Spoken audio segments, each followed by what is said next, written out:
Benang itu harus dikembalikan karena kita juga fokus bagaimana mengelola daerah kita. Oleh provinsi tentu nanti masalah-masalah yang muncul terbebani. Olehnya itu kalau kita fokus ya segeralah mengambil keputusan, karena kalau tidak ya akan begini-begini terus dan kelihatan pendapatan asli daerah dari apa yang menjadi harapan kita untuk dimaksimalkan akhirnya tidak maksimal.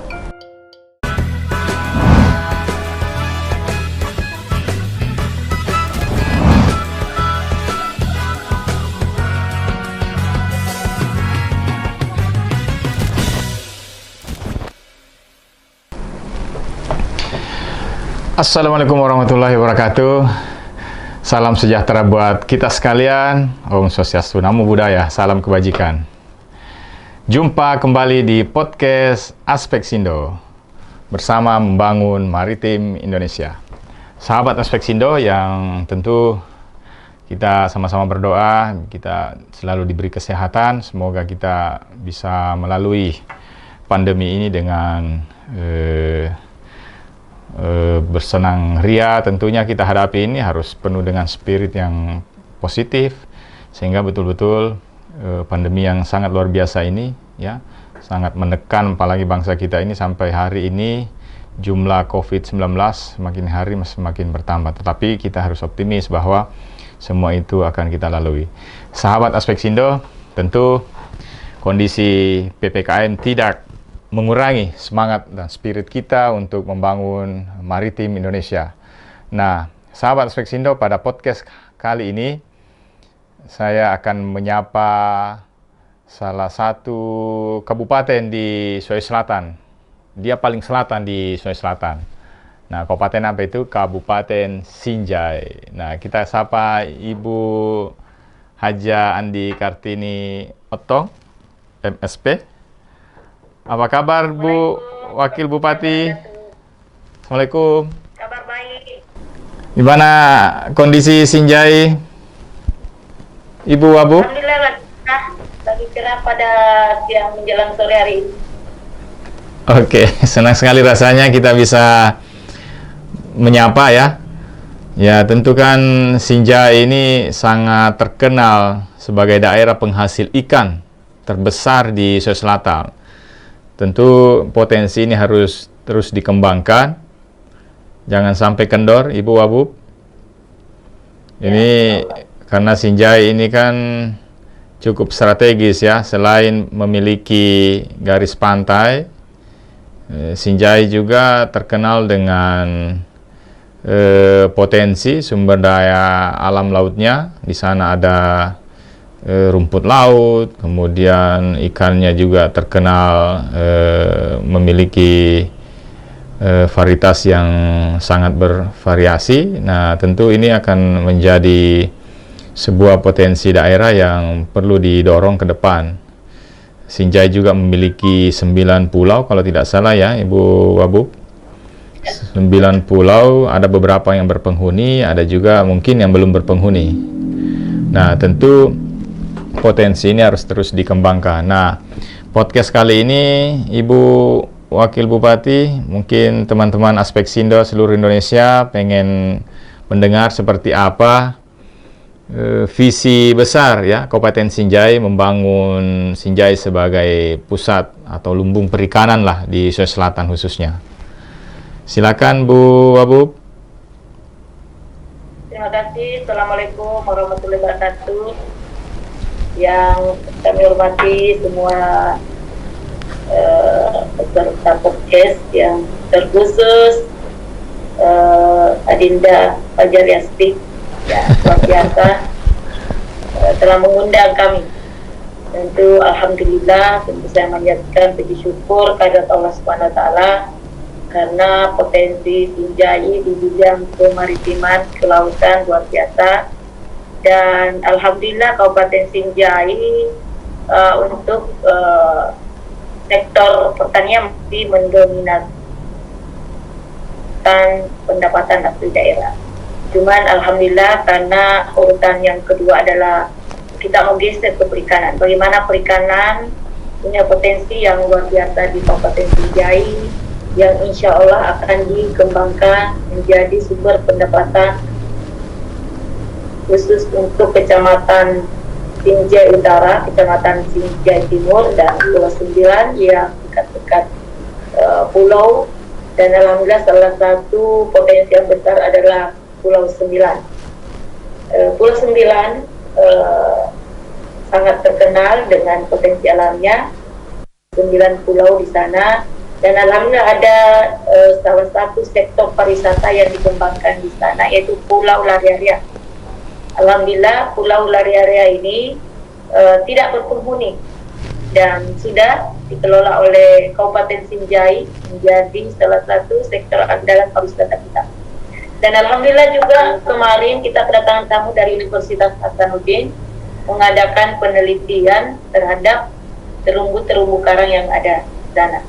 Dan ternyata banyak potensi menurut para peneliti, bahwa ada potensi-potensi unggulan yang bisa menarik untuk datang di Pulau Lariaria untuk menyelam.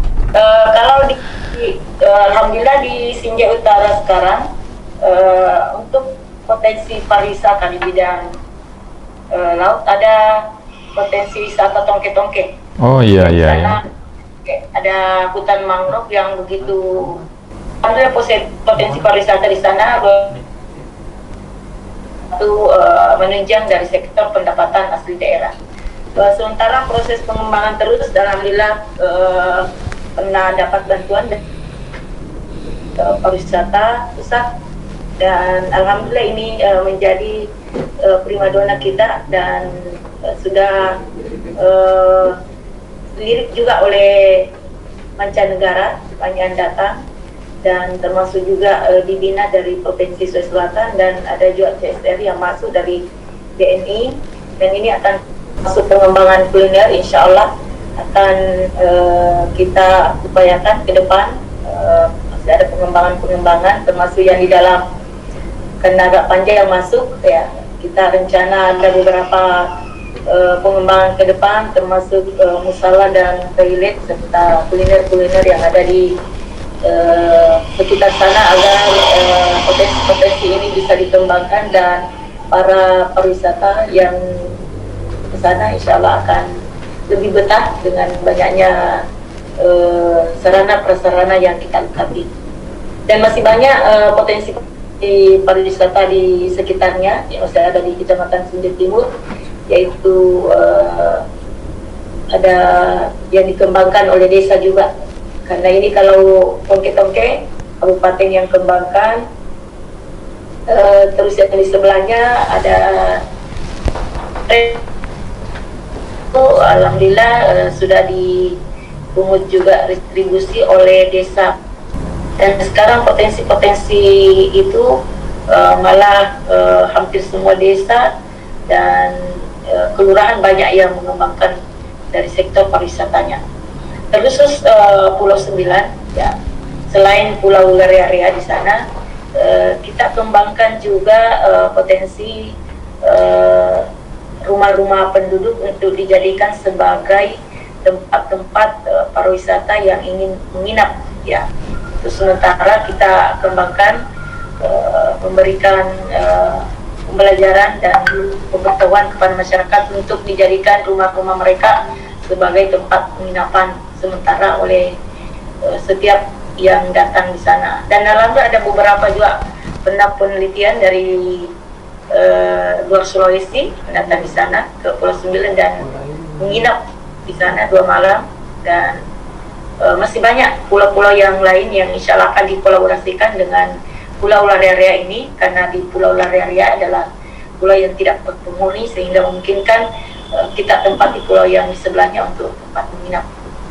Dan kalau khusus di Kabupaten Sinjai, alhamdulillah juga kita sudah ada perda zonasi pesisir, sehingga ini insya Allah kalau ini dikembangkan tentu harus dibuatkan perbuk untuk bagaimana pengembangan daerah pesisir ke depan. Dan salah satu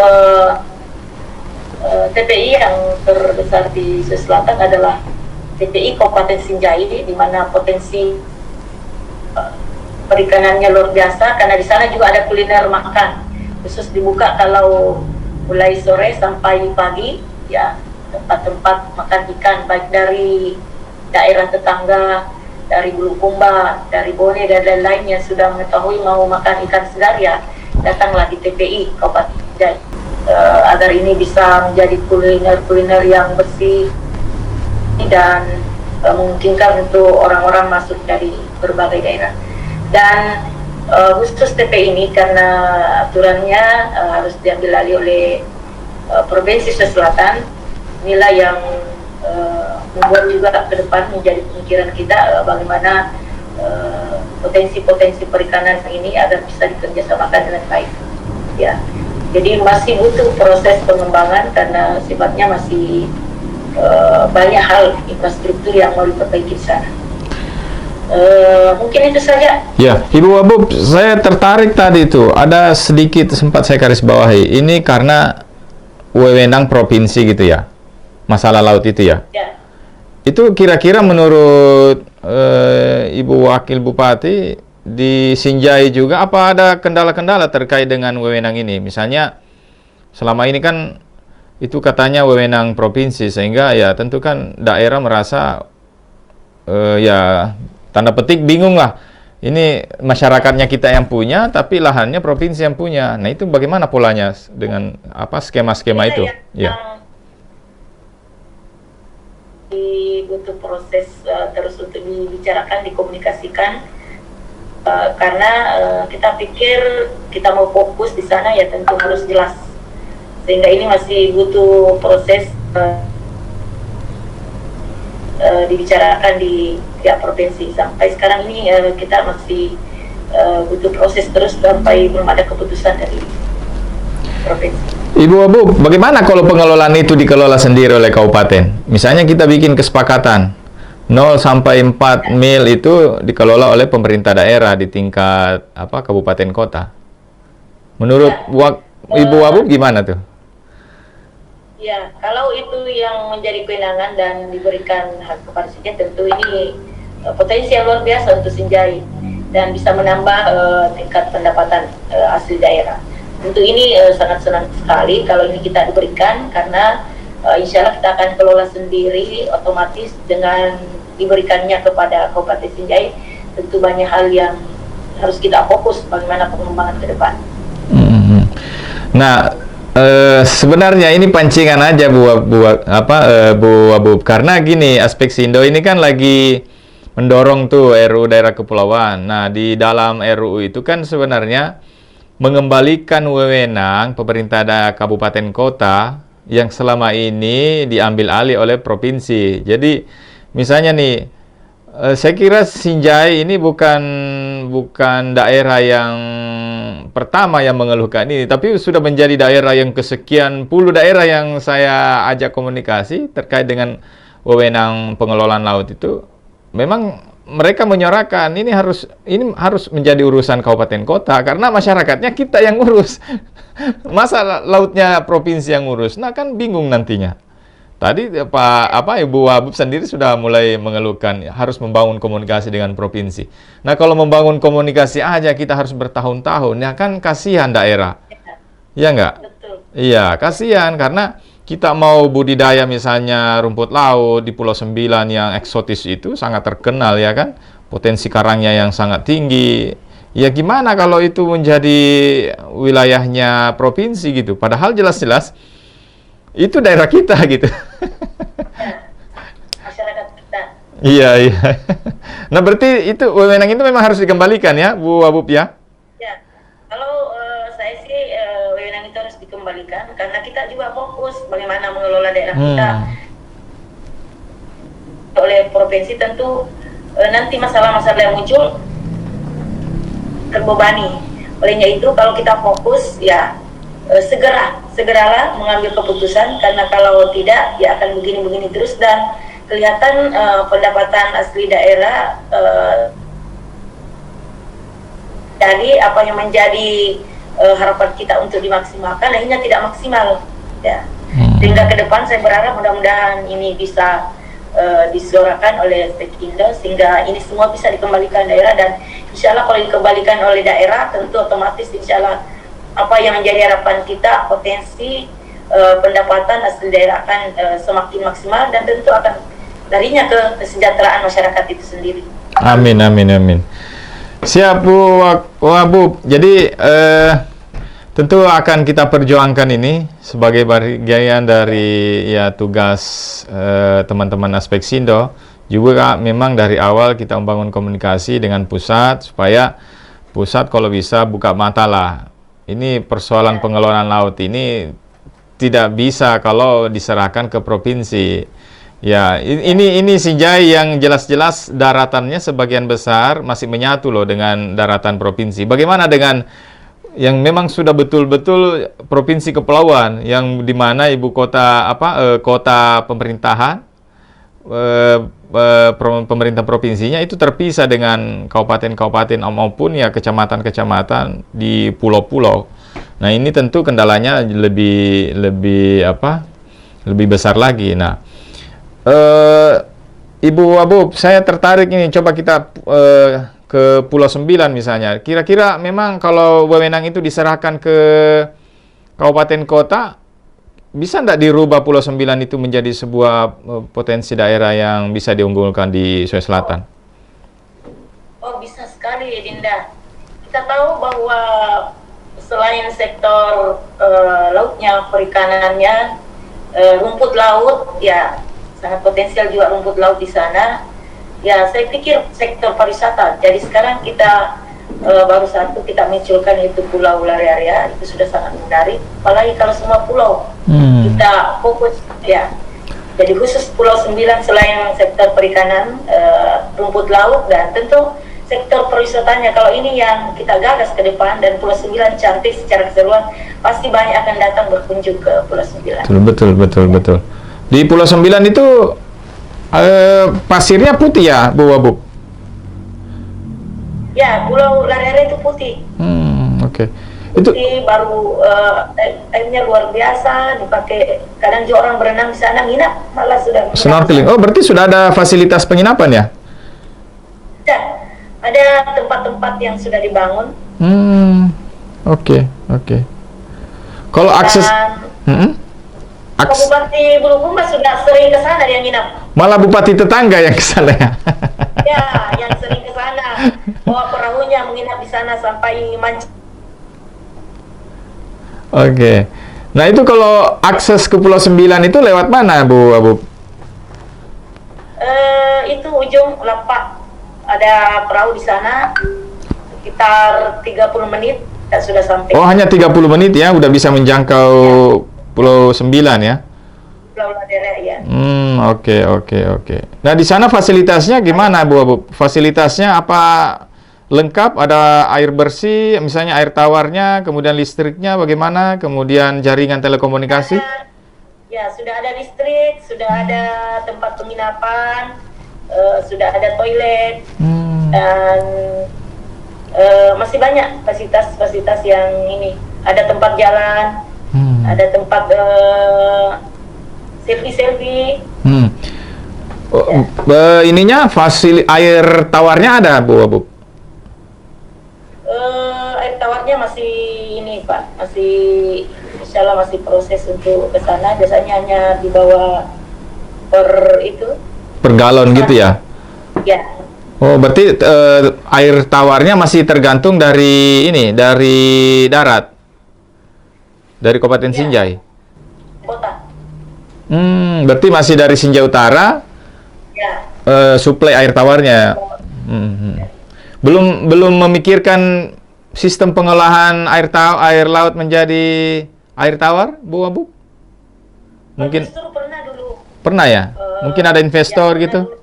Kalau nggak salah tahun 2017 ya, masih zamannya Pak Sedirin ya. Tapi itu gagal juga, sampai sekarang belum dirasakan. Ya. Sehingga ini masih kita pikirkan ke depan, insya Allah di butuh proses. Termasuk juga PLN kita masih ini, tapi alhamdulillah kalau di sana sudah ada listrik. Listriknya itu 24 jam ya? Atau masih ada sistem misalnya siang malam gitu? Ya, masih belum 24 jam. Masih tertentu. Tapi listriknya dari mana itu, Bu Abu? Oh, dari ini mungkin dari kebetulan ada di Padeo yang kotanya kan sudah ada jaringan listrik di kota. Listriknya memakai pembangkit listrik diesel atau solar cell atau apa, Bu Abu? Ada juga solar cell, cuman nggak tahu maksimal sekarang itu karena juga sudah beberapa tahun yang lalu juga tak tahu kalau tidak salah sudah dimanfaatkan juga oleh penduduk di sana sebagian, dan terkhusus inilah yang dipikirkan oleh pemerintah, katanya insyaallah ke depan kita pikirkan jaringan yang langsung lewat di bawah laut. Oh, jaringan bawah laut ya. Ya. Kalau boleh tahu di sana penduduknya berapa banyak, Bu Abu? 29. Iya.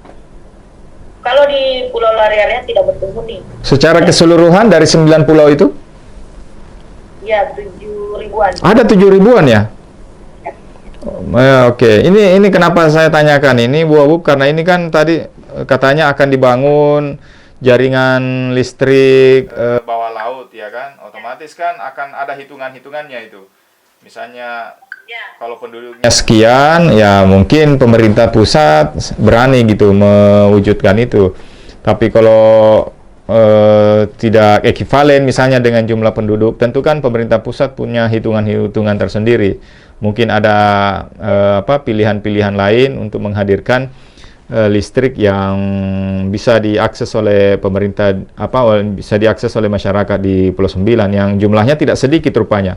7.000 warga Sinjai di sana itu sangat luar biasa potensinya. Artinya kalau mereka ini bisa diberdayakan dengan maksimal, tentu kan mampu mengelola sumber kekayaan laut di Sinjai, karena hampir mungkin dari 7.000 itu ekonominya dari melaut ya, Bu Abu ya. Ya. Rata-rata melaut. Ya. Semuanya melaut. Jadi betul-betul ya, memang. Ada melaut, ada juga SDN sedikit.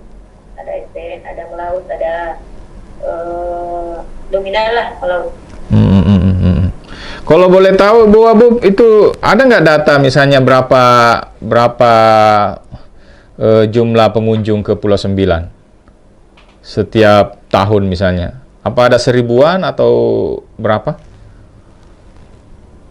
Setiap tahun? Setiap tahun. Mungkin ada data-data dari pemerintah daerah? Oh ya, nanti saya sampaikan ke pariwisata.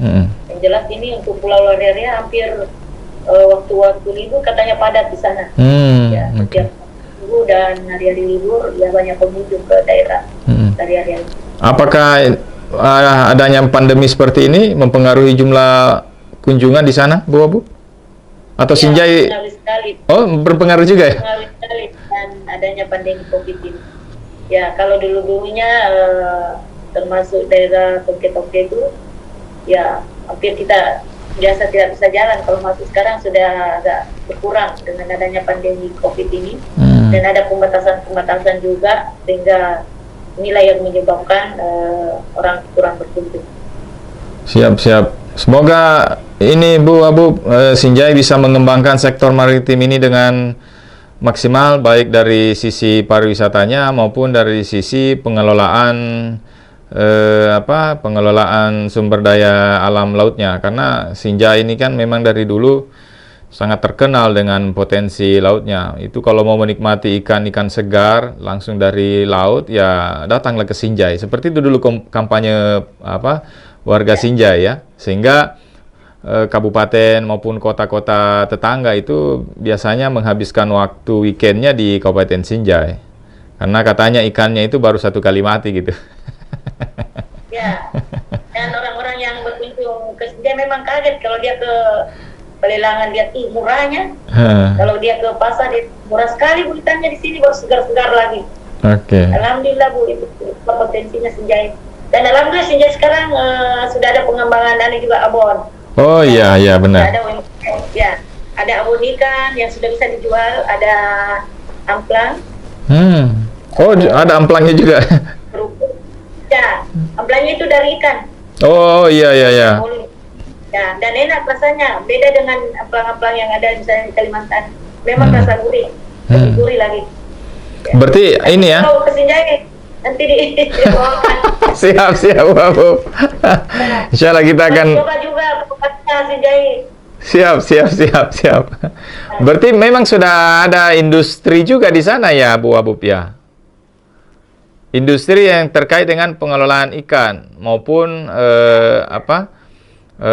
memanfaatkan sisa-sisa ikan yang tidak sempat terjual gitu kan, menjadi sesuatu yang memiliki nilai ekonomi.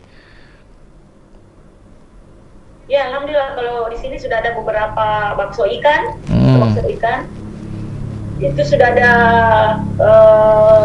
sudah bisa dijual karena sudah ada dari BPOM. Dan mereknya itu kalau tidak salah Rubons. Dan ada lagi satu, apalagi itu yang satu. Yang jelas sudah bakso ikannya enak, terus kerupuk ikan dan abon ikannya itu enak dan memang sudah layak untuk di ekspor keluar. Di Sinjai ada cold storage Bu Abub? Ada. Oh ada ya? Itu kapasitasnya berapa ton? Kapasitas berapa kilo? 100 kilo ya. Oh tapi ininya itu pengelolaannya pemerintah yang punya atau swasta? Oh pemerintah ya? Ya. Oke. Pemerintah yang punya itu yang ada di sekarang di area Lapak. Oh berarti disewakan ke ini ya, ke swasta ya? Ya, kadang disewakan kalau ada pengusaha yang ingin kalau lagi kosong disewakan. Ya, kalau misalnya lagi ikan murah ada yang mau memanfaatkan disewakan kepada pihak ketiga. Oke. Nah biasanya ikan Sinjai itu ke mana Bu Abub? Ke Makassar apa ada yang ekspor? Oh iya, macam-macam, ada ke Makassar, daerah tetangga sampai ke luar provinsi. Nyebrang laut. Ya. Oh ada mungkin yang ke ini juga ya, ke daerah Tenggara ya? Tenggara ya, ada juga ke daerah Tenggara, malah Kalimantan. Oke. Nah terima kasih Bu Abub. Mungkin ada semacam program strategis ke depannya Bu Abub sebagai closing statement podcast kita ini? Ya. Insyaallah, terima kasih. Alhamdulillah, insyaallah Kabupaten Sinjai dalam program kemaritiman, insyaallah kita akan maksimalkan. Apalagi sudah ada perda kita terkait dengan itu, perda-perda pesisir, insyaallah tinggal perbuk. Dan potensi kita ada 3 kecamatan yang terkait dengan kemaritiman perikanan, yaitu Utara, Timur, dan Pulau 9. Ini kalau kita manfaatkan secara maksimal, insyaallah di sektor. Dan alhamdulillah salah satu program di bidang gerai perizinan bagi nelayan alhamdulillah sudah dibuka. Jadi tidak perlu lagi ke provinsi untuk mengurus izin dan lain-lain, itu sudah ada di PTSP Kabupaten Sinjai. Sudah membuka gerai pelayanan perizinan bagi nelayan. Dan alhamdulillah kita juga berikan bantuan perahu dan alat tangkap bagi nelayan. Dan alhamdulillah kementerian juga dari pusat juga masuk dari pusat. Pengembangan industri hasil laut juga dan tambak alhamdulillah kita sementara proses dan alhamdulillah kita sudah terkenal abon ikannya, bakso ikannya, dan alhamdulillah sekarang ada amplang ikan dan semacam stik-stik dan berbagai macam itu alhamdulillah sudah ada di gerai kita. Tempat di situ khusus produk-produk perikanan. Pemberian bibit ikan juga alhamdulillah kita sudah beberapa berikan bantuan-bantuan bibit ikan dan sekaligus memelihara ikan, termasuk di pesantren-pesantren, dan kita juga kerjasamakan ke para masyarakat yang ingin meningkatkan pendapatan utamanya yaitu melalui perikanan. Alhamdulillah kita sudah kerjasamakan juga, dan ke depan kita berharap akan memberikan kartu kepada para petani nelayan kita, yaitu kartu sejahtera pelaku utama perikanan, yang insya Allah ini akan nanti kita berikan dan berlaku untuk semua program-program terkait perikanan. Jadi di situ nanti diketahui bahwa masih ada nelayan kita yang belum mendapatkan fasilitas dari pemerintah dan ingin mengembangkan usaha-usaha nelayannya, ya nanti terbaca di kartu nelayan itu. Saya berharap mudah-mudahan Aspek ini bisa membantu Kabupaten Sinjai, karena potensi Sinjai luar biasa untuk kemajuan. Tinggal sumber daya manusia, sumber daya alam sudah luar biasa, tinggal sumber daya manusianya ini bagaimana mengelola dengan baik agar ke depan bisa betul-betul punya potensi yang luar biasa termasuk di bidang pendapatan. Dan insya Allah ke depan juga kita mau kembangkan di daerah wisata Tongke-Tongke, yaitu kepiting bakau, karena kita tahu luar biasa bakau di sana, dan kita tahu bahwa kepiting bakau telah mahal. Jadi kalau ini kita kembangkan dan hasil daerah kita dan termasuk Baik, terima kasih Ibu Wakil Bupati Sinjai Haji Andi Kartini Otto, SPMP. Ya, semoga podcast ini bisa memberitahukan kepada seluruh Indonesia bahwa di Sulawesi Selatan ada sebuah kabupaten yang memiliki potensi maritim yang sangat luar biasa. Semoga Kabupaten Sinjai menjadi salah satu kabupaten unggul, ya, terutama di sektor perikanan, ya, Bu Wabub, ya. Terima kasih banyak Bu Wabub atas waktunya. Semoga kita bisa bersama-sama Aspek Sindo, ya.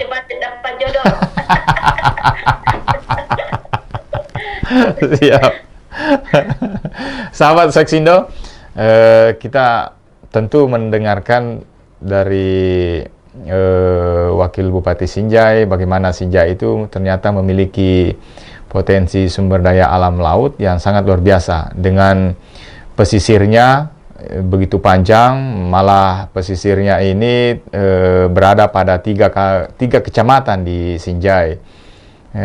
Tentu menjadi sesuatu yang bisa menjadi potensi pengembangan di sektor maritim. Belum lagi misalnya Sinjai memiliki 9 pulau yang sangat eksotis, bisa menjadi nilai jual dan bisa menghabiskan waktu berlibur kita di Kabupaten Sinjai.